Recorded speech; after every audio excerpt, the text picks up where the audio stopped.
Buenos días, soy Ángel Muñoz, responsable del Departamento Jurídico Laboral del despacho Cobo Serrano Abogados. El pasado día 30 de diciembre se publicó el Real Decreto Ley 32/2021, denominado de reforma laboral, normativa que, si bien no entra en determinados aspectos de la anterior reforma laboral del 2012, por tanto no podemos hablar de una derogación de la reforma laboral, no toca aspectos tales como las indemnizaciones por despido, los procedimientos de despido colectivo, las modificaciones sustanciales del contrato, la reorganización de los grupos y categorías profesionales. Sí que introduce aspectos muy relevantes en determinadas materias. Podemos distinguir esta reforma laboral en tres grandes bloques. El primero de ellos sería la reordenación de las modalidades de contrato, siendo sin duda este uno de los aspectos más relevantes. Se introduce el carácter indefinido del contrato, la presunción de que el contrato tiene que ser por tiempo indefinido, siendo la temporalidad la excepción, y para ello se eliminan determinadas modalidades contractuales muy utilizadas, como era el contrato de obra, y se dejan dos grandes tipos de contratos temporales: el contrato por sustitución y el contrato estructural por circunstancia de la producción. El contrato por sustitución se aplicará en aquellos supuestos de sustituir a trabajadores que tengan reserva de puesto de trabajo, pues básicamente como era el contrato de interinidad anterior, sustitución de incapacidades temporales, maternidades, reducción de jornada y demás. Y el contrato estructural por circunstancia de la producción se podrá utilizar para aquellos supuestos en los cuales en la empresa se produzca un incremento imprevisible de la producción o una modificación en la demanda que haga necesario adecuar la plantilla existente a ese incremento imprevisible de la producción, y tendrá una duración máxima de 6 meses, o también para aquellos supuestos en los que, siendo un incremento previsible, el ejemplo típico, la campaña de Navidad, sea necesario contratar trabajadores, en cuyo caso no podrá tener una duración máxima de 90 días y además no podrá desarrollarse de forma continua. Se modifica también el contrato de formación, que dan dos tipos: el contrato de formación en alternancia para compaginar la obtención de los estudios con el trabajo, y el contrato para la obtención de la práctica profesional, el anterior contrato en prácticas, que es el que se establece para aquellos trabajadores que tengan la titulación requerida para la obtención de esa práctica profesional. Si bien hay modificaciones también en cuanto a la duración, y también muy significativo en cuanto a la retribución. Ya no se puede aplicar esa reducción que se podía aplicar con la normativa anterior, de pagar un porcentaje el primer año y otro porcentaje el segundo. Hay que pagar el que corresponde en función del tiempo trabajado a la categoría profesional.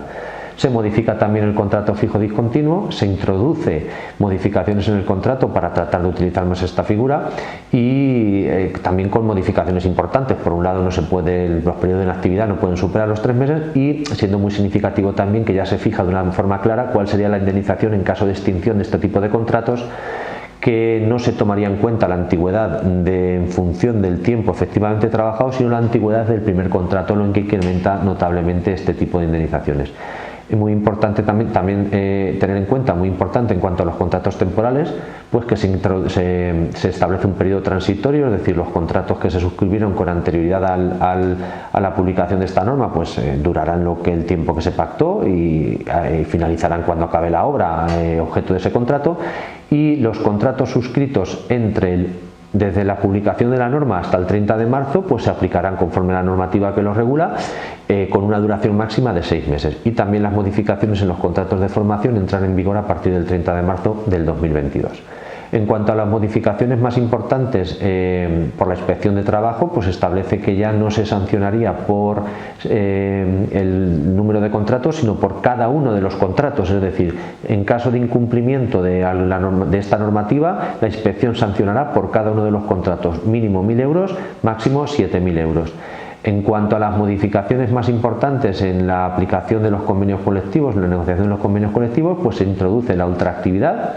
Es decir, ya con la reforma anterior, una vez que finalizaba el convenio, si no se negociaba otro, al año había que aplicar el superior. En este caso no, en este caso se prorrogan indefinidamente los convenios colectivos hasta su nueva negociación. Por otro lado, una de las cuestiones también que más controversia surgía, la prioridad aplicativa de los convenios, pues ya queda claro que el convenio sectorial tiene prevalencia respecto al de empresa en materias como salarios y complementos salariales y como jornada, no para el resto de materias. Y también se introduce la obligación para las subcontratas de aplicar a sus trabajadores el convenio colectivo de la contrata principal cuando ésta subcontrata actividades propias de su actividad principal.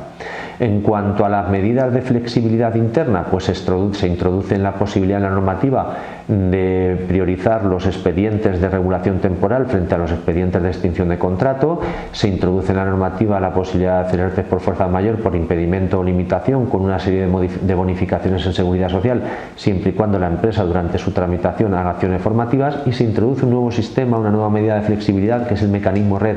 de flexibilidad y estabilización en el empleo,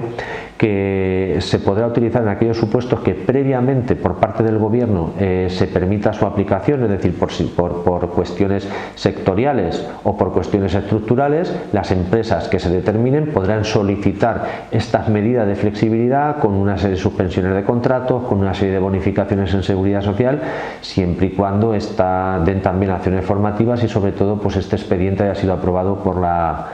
administración. Es básicamente las cuestiones que se introducen en la normativa publicada a día de hoy, si bien aún queda su tramitación parlamentaria y es posible que haya algún tipo de modificación final a la norma que definitivamente pues salga del Parlamento.